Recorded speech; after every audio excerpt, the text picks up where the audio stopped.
फाल्गुन महीने के शुक्ल पक्ष के एकादशी तिथि को आमलकी एकादशी के नाम से जाना जाता है। इस व्रत का हिंदू धर्म में विशेष महत्व है। इसका एक नाम रंगभरी एकादशी भी है।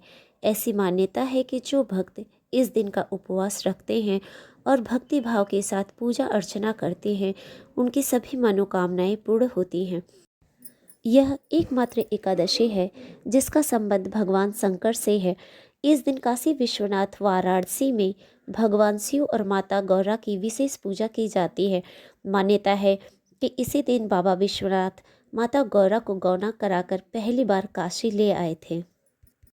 तब उनका स्वागत रंग और गुलाल से किया गया था। एकादशी व्रत के दिन व्रती को एकादशी व्रत का पाठ या श्रवण अवश्य करना चाहिए।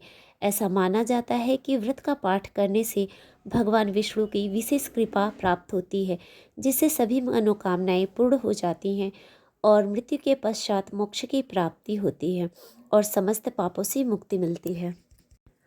एकादशी व्रत कथा। प्राचीन काल में चित्रसेन नामक एक राजा राज्य करता था। उसके राज्य में एकादशी व्रत का बहुत महत्व था और सभी प्रजाजन एकादशी का व्रत करते थे। वहीं राजा की भी आमलकी एकादशी के प्रति बहुत श्रद्धा थी। एक दिन राजा शिकार खेलने जंगल में गए और बहुत दूर निकल गए।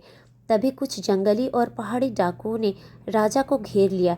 इसके बाद डाकुओं ने शस्त्रों से राजा पर हमला कर दिया, मगर देव कृपा से राजा पर जो भी शस्त्र चलाए गए वह पुष्प में बदल गए। डाकुओं की संख्या अधिक होने से राजा संज्ञाहीन होकर पृथ्वी पर गिर गए। तभी राजा के शरीर से एक दिव्य शक्ति प्रकट हुई और समस्त राक्षसों को मारकर अदृश्य हो गई। जब राजा की चेतना लौटी तो उसने सभी राक्षसों को मारा हुआ पाया। यह देख राजा को बहुत आश्चर्य हुआ कि इन डाकुओं को किसने मारा।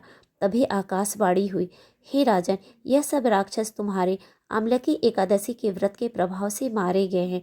तुम्हारी देह से उत्पन्न आमलकी एकादशी की वैष्णवी शक्ति ने इनका संहार किया है। इन्हें मारकर वह पुनः तुम्हारे शरीर में प्रवेश हो गई। यह सुनकर राजा बहुत प्रसन्न हुए और वापस लौटकर राज्य में सबको एकादशी व्रत का महत्व बतलाए। जय श्री कृष्ण।